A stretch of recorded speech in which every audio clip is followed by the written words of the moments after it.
नमस्कार विद्यार्थी आणि पालक मित्रांनो, स्वागत आहे तुमचं परत एकदा आपल्या यूट्यूब चॅनलमध्ये। तर पहा, आज मी तुमच्यासाठी एक अत्यंत महत्त्वाची अपडेट घेऊन आलेलो आहे। तर 16/8/2024 ची ही नोटीस तुम्हाला बघायला भेटते। तर या नोटीसमध्ये जे काय आपलं नीट यूजी 2024 ची ॲडमिशन प्रोसेस आहे ना, अकॅडमिक इयर 2024 साठी, तर याच्याबद्दल ही तुम्हाला नोटीस बघायला भेटते।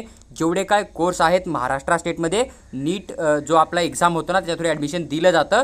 जसं की तुम्हाला MBBS government private college, then BDS चे पण BMS BHMS BMS BPTS BOTS BSLP BPO या कुठल्याही कोर्सच्या गव्हर्नमेंट किंवा प्रायव्हेट कॉलेजला किंवा सेमी गव्हर्नमेंट कॉलेजला तुम्हाला जर ॲडमिशन करायचं असेल तर त्याबद्दल हा नोटीस आलेला आहे। तुम्ही जर नीट एक्झाम दिलेला असेल, तुम्ही नीट एक्झाम क्वालिफाय झालेला असाल, किंवा मग तुम्हाला जर समजा अलाइड कोर्ससाठी करणं असेल, तुम्ही नीट एक्झाम नॉन क्वालिफाईड स्टुडंट असाल, तर देन तुम्ही या ठिकाणी ॲप्लिकेशन फॉर्म फिल करून जे आहे ते काउन्सिलिंग प्रोसेसमध्ये भाग घेऊ शकता। तर त्याच्याबद्दल ही एक अत्यंत महत्त्वाची नोटीस आहे। तर नोटीसमध्ये कोणत्या डेटला तुम्हाला काय करणं आहे, त्याचबरोबर रूल काय मेन्शन केलेत, तर पूर्ण एक सविस्तर माहिती मी तुमच्याबरोबर शेअर करत आहे। तुम्ही पूर्ण व्हिडिओ बघा, तुमचा प्रत्येक डाऊट या ठिकाणी सॉल्व्ह होऊन जाईल। तर पहा, सर्वात अगोदर जर आपण विचार केला तर हा नोटीस आपल्याला 16 तारखेला बघायला भेटतो। यांनी या ठिकाणी मेन्शन केलेला आहे पहा की जे विद्यार्थी ॲडमिशन प्रोसेसमध्ये भाग घेण्याचा प्रयत्न करत आहात किंवा ज्यांना भाग घेणं आहे, तर त्या विद्यार्थ्यांना एक ऑनलाईन ॲप्लिकेशन किंवा रजिस्ट्रेशन फॉर्म फिल करणं पडतो। सर्व कोर्ससाठी एक कॉमन रजिस्ट्रेशन फॉर्म जो आहे तो फिल करून घेतला जातो। 17/8/2024 पासून ते 23/8/2024 पर्यंत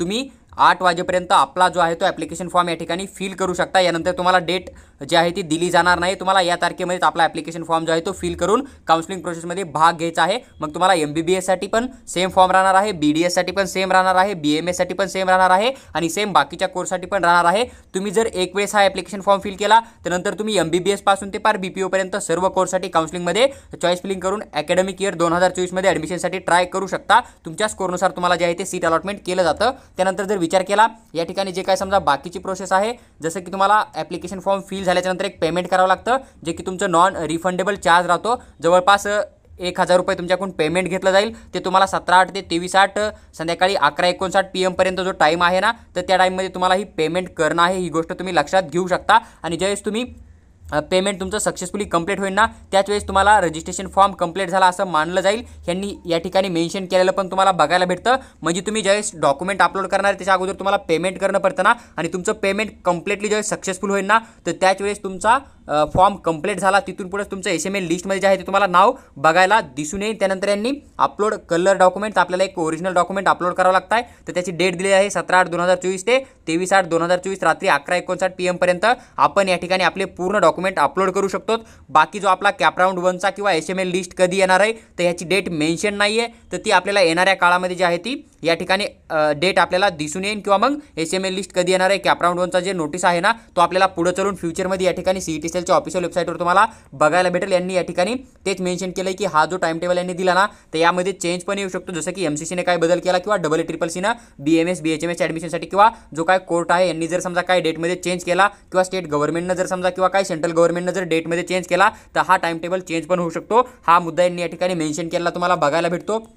त्यानंतर यांनी या ठिकाणी काय रूल मेन्शन केलेत, जसं की जे विद्यार्थी ॲप्लिकेशन फॉर्म फिल करणार आहेत ना, तर या विद्यार्थ्यांना या ठिकाणी ओरिजिनल डॉक्युमेंट स्कॅन करून अपलोड करणं कंपल्सरी आहे। ही गोष्ट लक्षात घ्या। त्यानंतर जो विद्यार्थी समजा या ठिकाणी इन्फॉर्मेशन फिल करणार आहे, किंवा तुम्हाला जी काय ऑनलाईन प्रेफरन्स करणं आहे, किंवा तुम्हाला फॉर्म फिल करणं आहे ना, तर ही पूर्ण जबाबदारी तुमची राहणार आहे। यांनी ज्या ठिकाणी डेट मेन्शन करतील, चॉईस फिलिंगचा असो किंवा मग ॲप्लिकेशन फॉर्म फिल करण्याचा असो, ते डेट जर तुमच्याकडून मिस झाला, मग तुमचा किती जरी बेटर स्कोर असेल तरी तुम्हाला त्या राऊंडमध्ये परत पार्टिसिपेट करता येत नाही। ही गोष्ट तुम्ही लक्षात घ्या। त्यामुळे त्यांनी हा सेकंड पॉईंट मेन्शन केला आहे की जे काय तुम्हाला ॲप्लिकेशन फॉर्म फिल करणं असेल, किंवा तुम्हाला डॉक्युमेंट अपलोड करणं आहे, किंवा तुम्हाला ऑनलाईन प्रेफरन्स फिलिंग करणं आहे, तर ही पूर्ण रिस्पॉन्सिबिलिटी स्वतः जो विद्यार्थी आहे त्याची राहील। यांनी या ठिकाणी साफ मेन्शन केलं तुम्हाला बघायला मिळतं। त्यानंतर यांनी हे पण मेन्शन केलं आहे की कॅन्डिडेट आपल्याला जे आहे ते आपली एलिजिबिलिटी चेक करायची आहे ॲडमिशनसाठी, की आपल्याला किती स्कोर असल्यानंतर ॲडमिशनसाठी समजा एलिजिबल केलं जाईल। नंतर त्यांनी मेन्शन केलं की तुम्ही ज्यावेळेस ॲप्लिकेशन फॉर्म फिल करताय ना, तर त्यावेळेस तुम्ही तुमचं कॅटेगरीचं रिझर्वेशन एकदम करेक्टली सिलेक्ट करा। तुम्ही जर कॅटेगरी ऑदर सिलेक्ट करणार देन तुम्हाला कॅटेगरीचं रिझर्वेशन दिलं जात नाही आहे। त्याच्यामुळे ॲप्लिकेशन फॉर्ममध्ये दोनच गोष्टी महत्त्वाच्या राहतात,